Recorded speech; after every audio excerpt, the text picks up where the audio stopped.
Pendant que vous me voyez crayonner, je vous partage la première partie d'une série de 3 réflexions qui se complètent. C'est parti!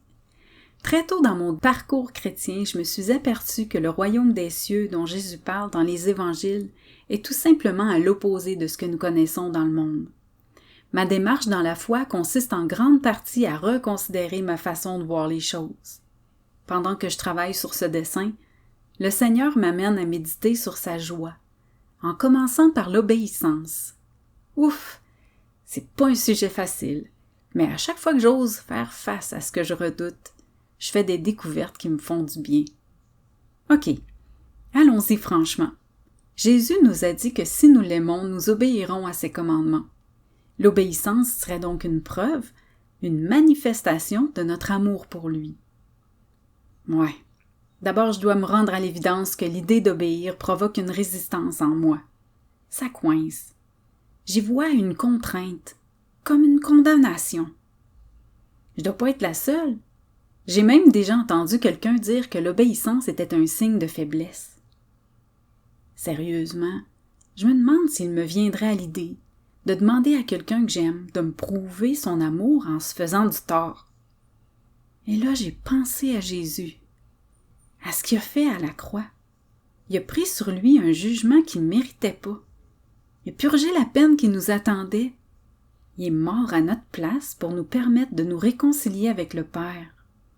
Il aimait tellement son Père qu'il a accepté de donner sa vie pour nous guérir de notre désobéissance, pour nous réparer de notre amour déficient. Ça m'a donné l'idée de chercher la réelle signification du mot « obéissance » dans la Bible. J'ai découvert que ça veut dire « entendre », « écouter », « prêter attention à une requête et y consentir ». Par exemple, quand Dieu exauce une prière, il est écrit « Dieu a entendu ». Hey, t'as une minute là. C'est le même mot. Pour ma part, quand Dieu exauce mes prières, je suis émerveillée, impressionnée. J'ai le cœur en fête, je suis tellement fière de mon Dieu, je suis loin de le trouver faible. Je m'attendais pas à ça. Puis ce qui me vient en tête, c'est la joie que Dieu peut ressentir quand on prend le temps de l'écouter, quand on accepte de consentir à ce qu'il nous demande. Vu de même, ça me donne le goût.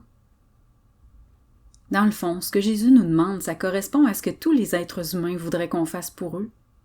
Ce qui est difficile, c'est de le mettre en pratique dans un monde privé d'amour. Un monde qui ressemble un peu à moi quand j'étais adolescente et que je me rebellais contre mes parents. Je pouvais pas donner ce qui était pas en moi.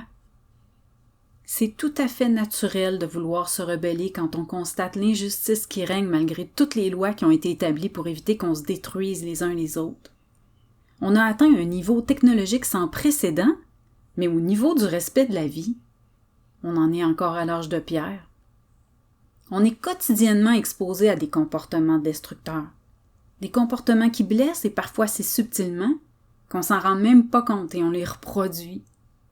Ça me fait penser au rêve que j'ai fait cette nuit, où Dieu m'a fait expérimenter le manque de respect de la part de quelqu'un de mon entourage.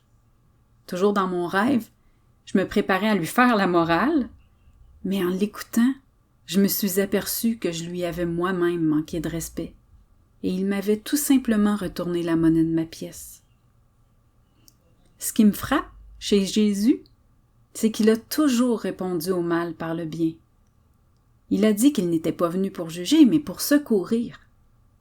Il a vécu dans l'amour du Père qui était en lui, un amour patient et bienveillant qui ouvre le cœur et prédispose à l'écoute.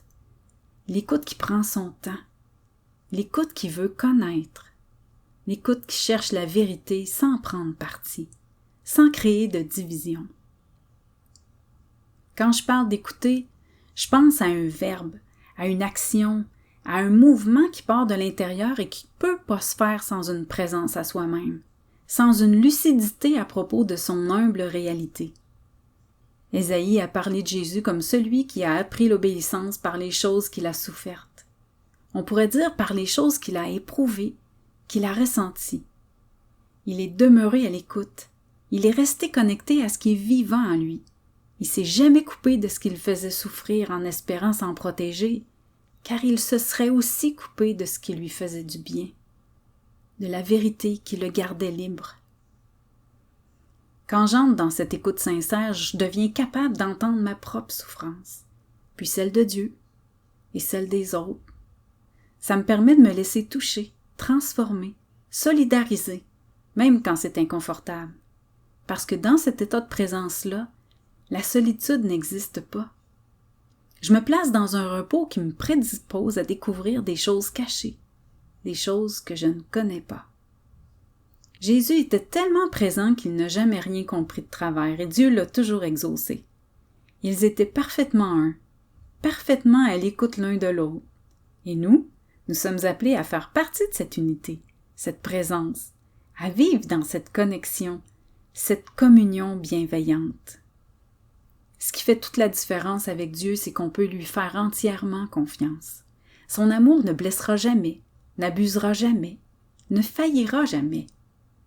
Tendre l'oreille à Dieu et consentir à ses requêtes, c'est faire un avec lui, c'est accepter d'entrer dans la destinée qu'il a pour nous et son amour qui nous pousse à considérer nos frères et sœurs présents et à venir avec autant d'importance et de respect qu'une partie de notre propre corps. Dieu est créatif. Il nous parle de toutes sortes de façons et il trouve toujours le moyen de nous étonner, même dans le silence.